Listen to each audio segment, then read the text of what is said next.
Good morning. Happy Wednesday, everybody. I hope that your Wednesday's off to a good start. Mine is so far. Just a gorgeous day out here in my outdoor office with a second cup of coffee.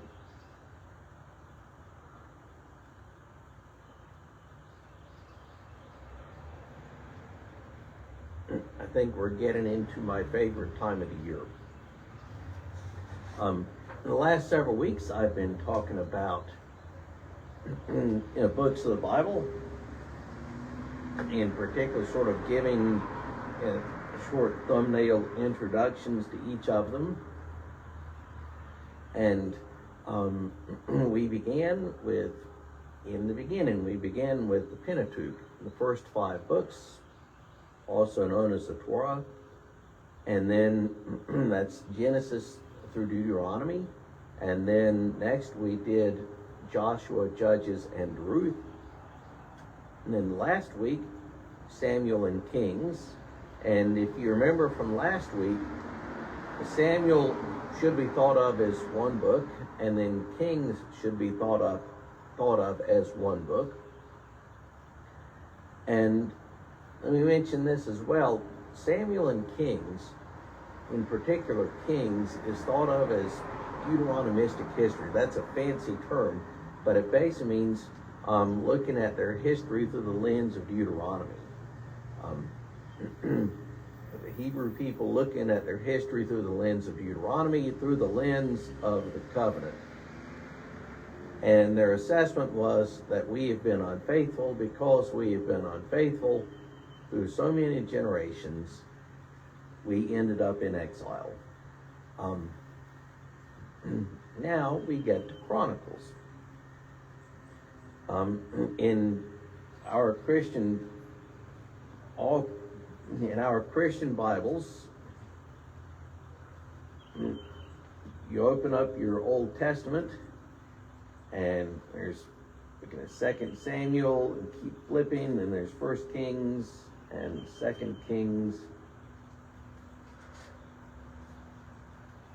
And after 2 Kings, you got the 1 Chronicles.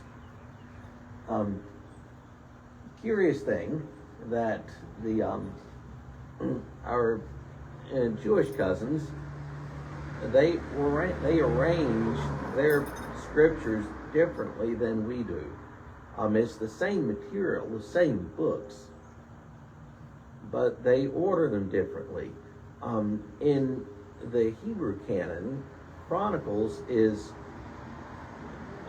in a group of material that's called the writings.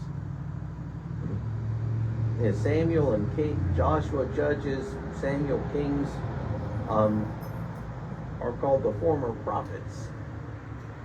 Samuel and Kings, those history books, are regarded as the former prophets, and they're in a much larger body of material called the prophets. Chronicles is in a body of material called the writings, which includes, for them, Psalms, Job, Esther, Ruth, Ecclesiastes, Song of Solomon, Proverbs, Job. Daniel actually is among the writings in the Hebrew canon. And in the Hebrew canon, the Torah is first. The Torah is first because that's most important, then the prophets, and then the writings. The Torah, the prophets, and the writings. And what book is last in the writings, in the Hebrew canon? It's Chronicles. In the Tanakh, and that the term Tanakh is an acronym for Torah, Nevi'im, and Ketuvim, law, prophets, writings. Chronicles is put last, and the theory is that it is put that last to sort of summarize, encapsulate their history.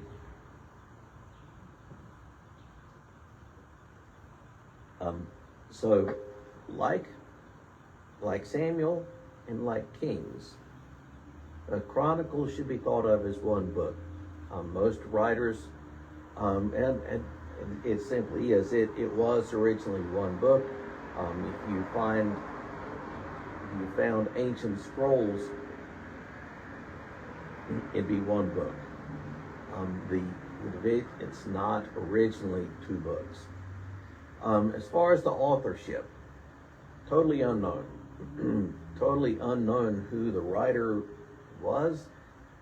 There was an ancient tradition that associated Chronicles with Ezra the priest, who was amongst the leaders of the exiles coming back, but there's not many people that really take that very seriously right now.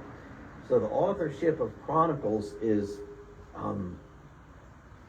truly unknown. But the only thing we can say about the authorship of Chronicles is that I didn't write it. Chronicles was written, you can tell this, it is written from a Southern Kingdom perspective, because it really doesn't refer much to what happened in the Northern Kingdom. After Solomon's death, there was the 10 northern tribes revolted against his son, Rehoboam, and created a divided monarchy. 10 northern kingdoms, 2 southern kingdoms. Chronicles is written very much from the perspective of the southern kingdom, kingdom of Judah. Normally now people refer to the author as simply the chronicler, whoever that person was. As far as the dating,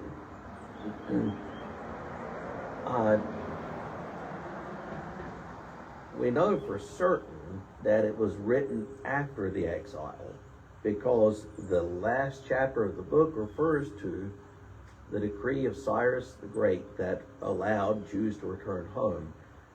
So you know that it's written after the exile, while the Jews are returned to their homeland trying to get reestablished. Perhaps 400 BC, at least for a time frame there, give or take a little bit. And a little bit on the content.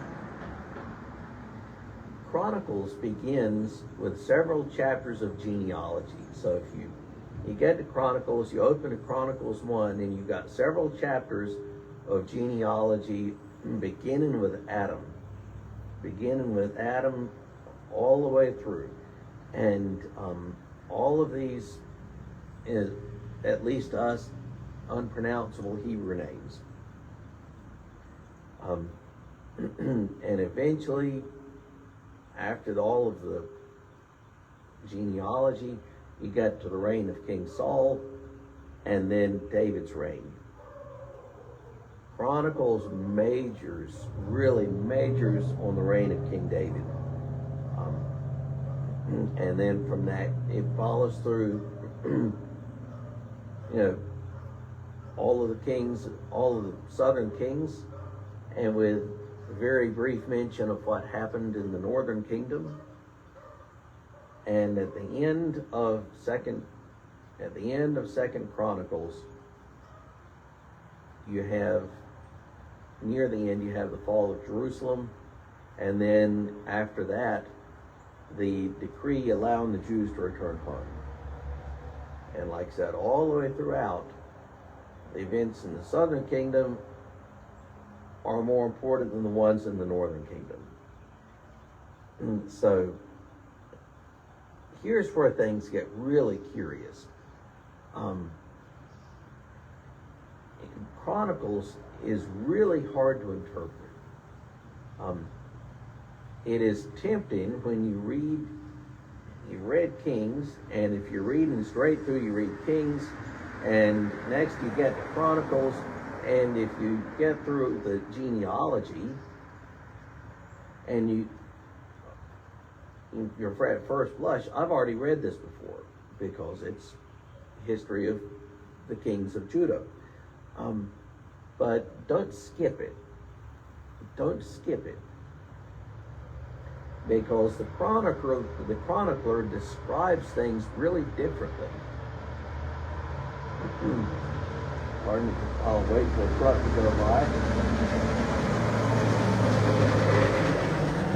The Chronicles describes things really differently from Kings. It's written at a different time period by a different person, and so you have many of the same events described, the same people described, but from a different vantage point, and also for a different purpose. The theological purpose of Kings was to explain how we got into exile without laying the blame at God's feet.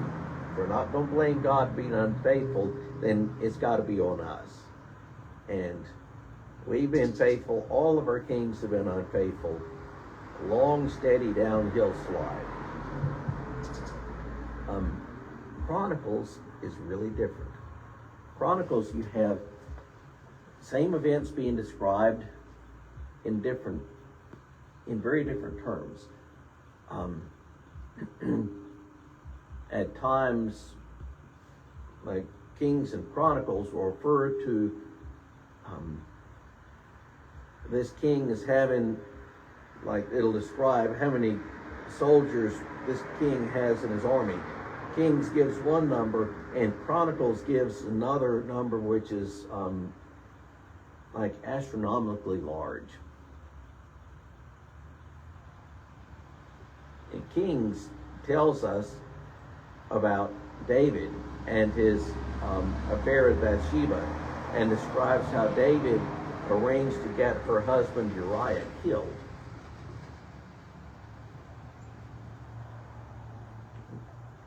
Kings describes any number of the kings of Judah as being thoroughly rotten and corrupt, and describes all of the kings of the northern kingdom as being rotten and corrupt. Chronicles is different. Among the worst of the kings of the southern kingdom was a guy named Manasseh. And there was not a positive word said about Manasseh in Kings. Chronicles, you have the same guy, the same length reign, but Chronicles mentions that he repented near the end of his life.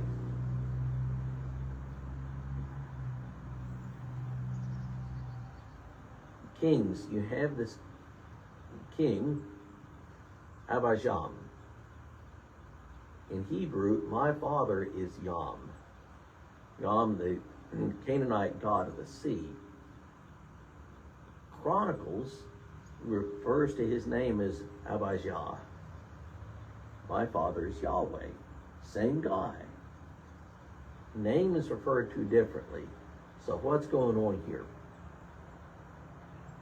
Remember, Chronicles is written after the exile, and the overall point of Chronicles is to give hope. Chronicles is written from the standpoint, the soul that sins shall die. Kings is written more from the standpoint of the sins of the father revisit on the son. You find both phrases in the Old Testament. Chronicles, we all know 2 Chronicles 7:14. If my people are called by my name,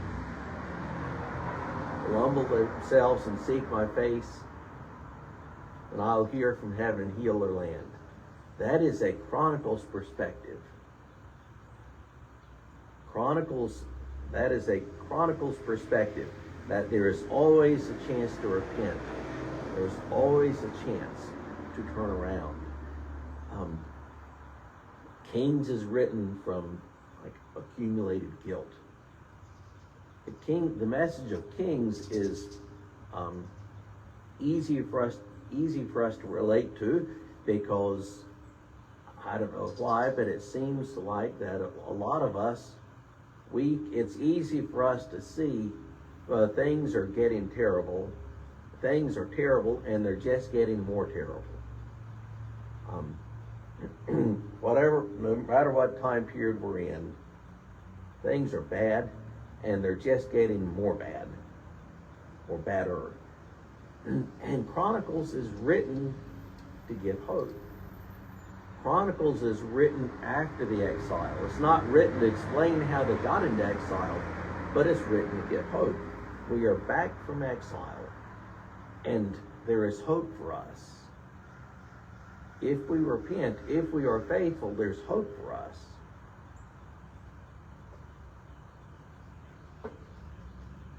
So Chronicles is written after the exile, and it is written from a different purpose. And like I said, this raises like really huge interpretive issues when you read Kings and you read Chronicles. And then you try to reconcile the two. And anytime when you're reading and interpreting the Bible, always look for instances where things are different. So this king goes by one name here, a different name there, and then you dig down what's going on. Kings describes David as having ever how many men in his army. Chronicles describes the same army but with 3 times as many. What's going on there? Why is that? Again, the point is that Chronicles is trying to give hope. The writer of Chronicles doesn't feel the need to list every rotten deed that all of those kings did, and their rotten deeds were aplenty, but rather to give them hope that God's not done with this yet. There is hope for us. Each generation can turn back to the Lord. That's the point of Chronicles. Let me use an analogy. My Old Testament professor in seminary used this analogy.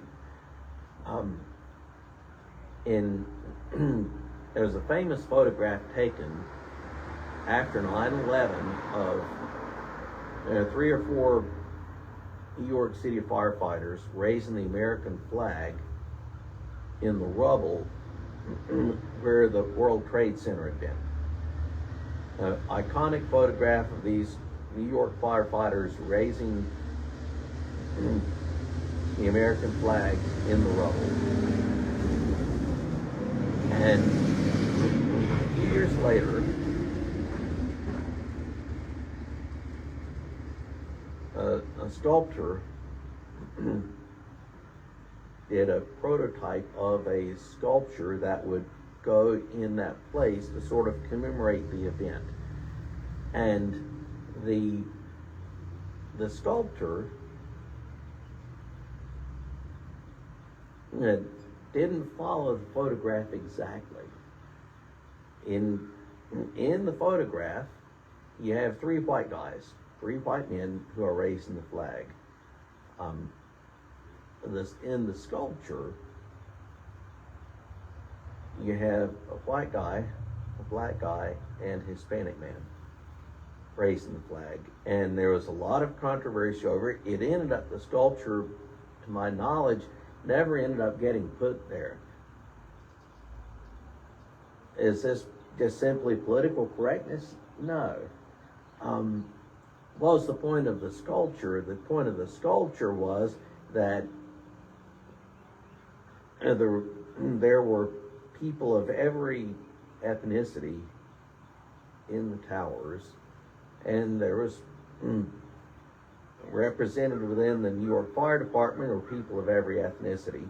And also the point of the sculpture was to describe how we as a nation were coming together. The point of the sculpture wasn't to give a literal depiction of the event. What you describe, how you describe it, depends a lot on what your point is and what your goal is. So have that in mind when you get to Chronicles. Chronicles describes things differently than Kings does. It's not that Chronicles is right and Kings is wrong, or Kings is right and Chronicles is wrong. They're both inspired Holy Writ, but they're just written from a different point of view and written for a different goal. So, with that in mind, read Chronicles sometime. Hope you have a great rest of your day, and next week we'll continue on. Have a great Wednesday.